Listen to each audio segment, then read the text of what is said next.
दोस्तों आपने प्लेन में तो सफर किया ही होगा, नहीं भी किया है तो भी आपके लिए जानना बेहद जरूरी है कि वो कौन सी बातें हैं जो एक पायलट या फ्लाइट अटेंडेंट आपको कभी नहीं बताते। दरअसल जब आप प्लेन में होते तो पायलट और फ्लाइट अटेंडेंट आपको कुछ दिशा निर्देश देते हैं, लेकिन साफ साफ सारी बातें नहीं बताते। ऐसा जानबूझकर किया जाता है ताकि विमान में यात्रियों के बीच भय न फैले और घबराहट में कोई और गलत कदम न उठा दें। मौसम कैसा भी हो, पायलट इससे जुड़ी प्रॉब्लम प्लेन में सवार पैसेंजर्स को कभी नहीं बताते। आइए जानते हैं कुछ ऐसी बातों के बारे में जिसका पायलट जिक्र नहीं करते। तो दोस्तों चलिए शुरू करते हैं आज का नया एपिसोड और आपको बताते हैं फ्लाइट अटेंडेंट से जुड़ी हुई सीक्रेट बातें। लेकिन दोस्तों आपसे पहले एक छोटी सी रिक्वेस्ट है कि प्लीज आप इस वीडियो को अंत तक देखिएगा। और दोस्तों अगर आपने अभी तक हमारे चैनल को सब्सक्राइब नहीं किया है तो ये नेक काम भी फटाफट कर लीजिए। नंबर 1, दोस्तों अगर आपको ऑप्शन दिया जाए कि आप फ्लाइट में बिजनेस क्लास में जाना चाहते हैं या फिर जाना चाहते हैं इकोनॉमी क्लास में, तो यकीनन आपका आंसर होगा भाई मैं तो बिजनेस क्लास में ही जाऊंगा, है कि नहीं। दोस्तों आप ऐसा इसलिए कहोगे क्योंकि आपको भी पता है कि बिजनेस क्लास में सफर करने का मजा ही कुछ और है। लेकिन दोस्तों आज हम आपको कुछ ऐसी बातें बताएंगे जो कि 100% सच हैं और जो जानकर आपके होश उड़ जाएंगे। दोस्तों क्या आपको पता है कि खुदा न खास्ता अगर फ्लाइट में कुछ हो गया और फ्लाइट क्रैश होने की नौबत आ गई तो क्या होगा। दोस्तों ऐसे केसेस में जो लोग बिजनेस क्लास में बैठे होते हैं उनके बचने के चांसेस न के बराबर होते हैं। दोस्तों क्या आपने कभी ये बात किसी फ्लाइट अटेंडेंट से सुनी है? क्या आपने कभी इस तरह की बातें किसी एयरक्राफ्ट कंपनी से सुनी है? नहीं ना। दोस्तों ऐसा इसलिए क्योंकि बिजनेस क्लास में बैठने वाले खूब पैसा जो देते हैं, लेकिन सच्चाई ये है कि ये जगह फ्लाइट क्रैश होते समय सबसे ज्यादा खतरनाक होती है। एक बार को तो जो एग्जिट गेट के पास बैठते हैं वो बच भी जाएंगे, लेकिन बिजनेस क्लास में बैठते हैं जो उनके बचने का कोई चांस नहीं होता। दोस्तों एक बार इस विषय पे रिसर्च भी हो चुका है और ये प्रूव भी हो चुका है। तो दोस्तों अगली बार जब भी आप फ्लाइट पे बिजनेस क्लास में बैठने का प्लान करें तो एक बार जरूर सोच लें। दोस्तों आप बने रहिए हमारे साथ क्योंकि आगे है बहुत कुछ फ्लाइट की कहानी से रिलेटेड खास। नंबर 2, दोस्तों क्या आपको पता है कि फ्लाइट में जो टॉयलेट होती है वो कितनी साफ सुथरी होती है? आपको लग रहा होगा कि ये मैं क्या पूछ रहा हूँ आपसे, लेकिन दोस्तों ये एक वैलिड क्वेश्चन है। आपको बता दूं कि एक सर्वे में पाया गया है कि प्लेन के टॉयलेट में हद से ज्यादा जर्म्स पाए जाते हैं। दोस्तों ये बात तो आप जानते होंगे कि जब पीक आवर्स में फ्लाइट चलती है तो उस समय लगातार फ्लाइट एक जगह से दूसरी जगह ट्रैवल करती है, वो लगातार मूव करती रहती है। दोस्तों कहा जाता है कि टॉयलेट बस आपको दिखने में ही अच्छे लगते होंगे, लेकिन इनकी रियलिटी कुछ और ही होती है। जी हाँ दोस्तों, कई बार ऐसे केसेस आए हैं जहाँ पर कि पता चला है लोग बीमार हो जाते हैं सिर्फ फ्लाइट का टॉयलेट यूज करने की वजह से। लेकिन दोस्तों ये सच्चाई आपको न तो कोई फ्लाइट कंपनी वाले बताएंगे और न ही कोई फ्लाइट के अंदर अटेंडेंट। दोस्तों इतना ही नहीं, आपको ये भी ध्यान में रखना होगा कि पूरी की पूरी फ्लाइट दिन में एक बार ही साफ होती है। जैसे कि जहां आप खाना रखते हो यानी कि ट्रे, जहां आप अपना हाथ रखते हैं यानी कि हैंडल, ये सब ऐसी जगह होती हैं जहां के कीटाणु घंटों जिंदा रह सकते हैं। दोस्तों आपने इबोला बीमारी के बारे में तो सुना होगा, वो भी इसी तरह एक देश से दूसरे देश में फैला था। दोस्तों इतना ही नहीं, जब आप लंबी फ्लाइट में सफर करते हैं तो क्या होता है, आपको सोने के लिए तकिए और चादर दिए जाते हैं। लेकिन दोस्तों आपको जानकर हैरानी होगी, लेकिन कई बार इस तरह की चीजें आपको बहुत बीमार कर देती हैं। दोस्तों आप ये ना सोचिएगा कि हम फ्लाइट के खिलाफ कोई लड़ाई छेड़ रहे हैं, हम आपको वही चीज दिखा रहे हैं जो कभी न कभी आपने खुद भी फील की होगी। नंबर 3, क्या आपने कभी नोटिस किया है कि जब भी फ्लाइट टेक ऑफ करती है या लैंड करती है उस समय फ्लाइट की लाइट को एकदम कम क्यों कर दिया जाता है? दोस्तों सोचिए जरा ऐसा क्यों किया जाता होगा। आप में से अगर किसी को पता हो तो आप हमें कमेंट करके बता सकते हैं। वैसे दोस्तों आपको बता दूं कि इसके पीछे भी बहुत से कारण होते हैं। दोस्तों सबसे पहले कि अगर आप फ्लाइट के अंदर एडजस्ट हो जाएं, इसलिए लैंडिंग या टेक ऑफ के समय लाइट कम कर दी जाती है। दोस्तों एक और बहुत ही इंपॉर्टेंट कारण ये भी है कि फ्लाइट के सबसे ज्यादा क्रैश होने की संभावना लैंडिंग या टेक ऑफ के समय ही होती है और ऐसे में फ्लाइट अटेंडेंट जानबूझकर लाइट कम कर देते हैं ताकि कोई अपनी सीट से उठ के इधर उधर भाग ना सके। वहीं दोस्तों क्या आपको पता है कि फ्लाइट में क्यों कहा जाता है कि आपसे आप अपना खाना वाला tray landing and take off के समय खोल लें? दोस्तों इसके पीछे भी बहुत सिंपल सा लॉजिक है और वो ये है कि आप किसी भी हाल में लैंडिंग या टेक ऑफ के समय इधर से उधर ना करें और अपनी सीट पे चुपचाप बैठे रहें। नंबर 4, दोस्तों आज मैं आपको फ्लाइट से जुड़ी हुई कुछ ऐसी बातें बताने वाला हूँ जिसे सुनने के बाद आपको लगेगा कि ये क्या सच हो सकता है। दोस्तों लंबी फ्लाइट में जैसे आप चादर तान कर नींद लेते हैं वैसे ही पायलट्स भी हवाई जहाज में नींद ले लेते हैं। जी हाँ, आपके पायलट भी सोते हैं।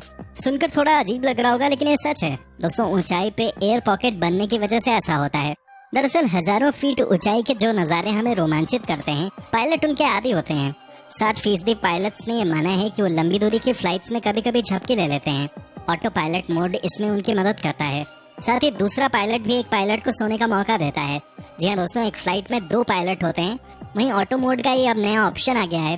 दोस्तों कहा जाता है कि जनरली जो फ्लाइट्स एक देश से दूसरे देश के लिए जाती हैं और जहां 8 से 10 घंटे की जर्नी होती है तो वहां ये बहुत कॉमन होता है। दोस्तों आपको लग रहा होगा कि ये कैसे पॉसिबल है, बट ये भी फ्लाइट के अंदर की एक सच्ची कहानी है। दोस्तों इतना ही नहीं, कहा तो ये भी जाता है कि कई बार तो दोनों ही पायलट नींद मार लेते हैं। ये सभी चीजें पॉसिबल हो पाती हैं ऑटो मोड की वजह से।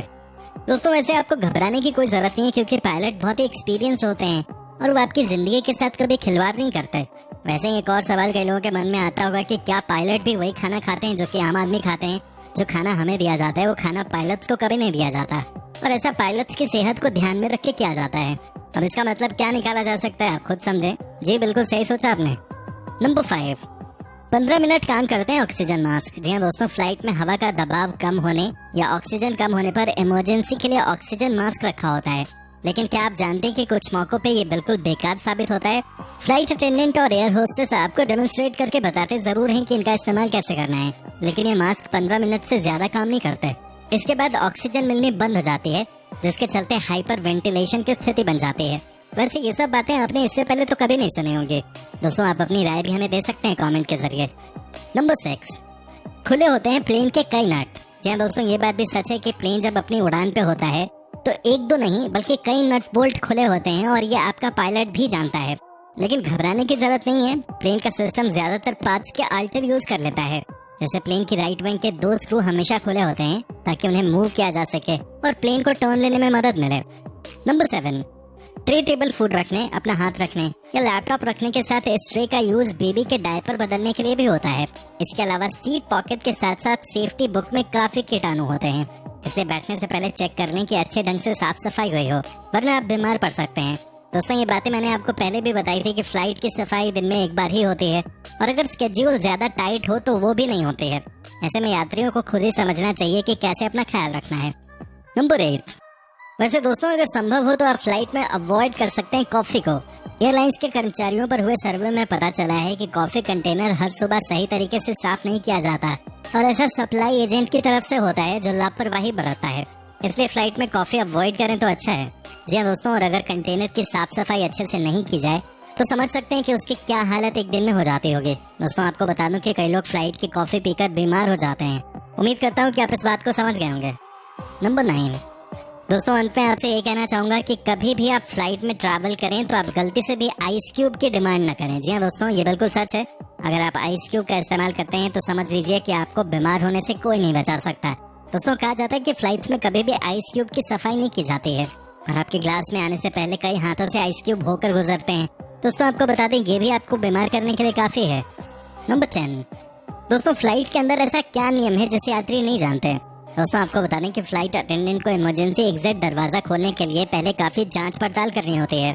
इमरजेंसी एग्जिट डोर वाली खिड़की के पर्दे कभी बंद नहीं करने होते। कारण यह है कि इससे बाहर का वातावरण देखने में आसानी होती है, और किसी भी अनहोनी की स्थिति में इससे समय बचता है।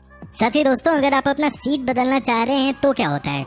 अगर कोई अपनी सीट बदलना चाहे तो क्या होगा? खाली सीट पे अक्सर लोग बैठ जाते हैं, लेकिन इसका मतलब ये नहीं कि इससे जुड़ा कोई नियम नहीं है।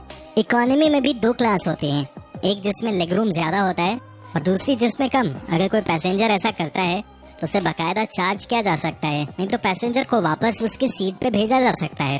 दोस्तों कहते हैं ना कि जो चीज बाहर से अच्छी दिखती है वो अंदर से भी अच्छी हो, ऐसा नहीं हो सकता। लेकिन ये देखिए ना कि कैसे यहाँ पे यानी कि एयरप्लेन में आपसे कई चीजें छिपा ली जाती हैं। दोस्तों आपको कैसी लगी हमारी ये वीडियो, आप हमें कमेंट करके बता सकते हैं। आपके कमेंट्स का हमें इंतजार रहता है। साथ ही दोस्तों अगर आपने अब तक हमारे चैनल को सब्सक्राइब नहीं किया है तो ये नेक काम फटाफट कर लीजिए।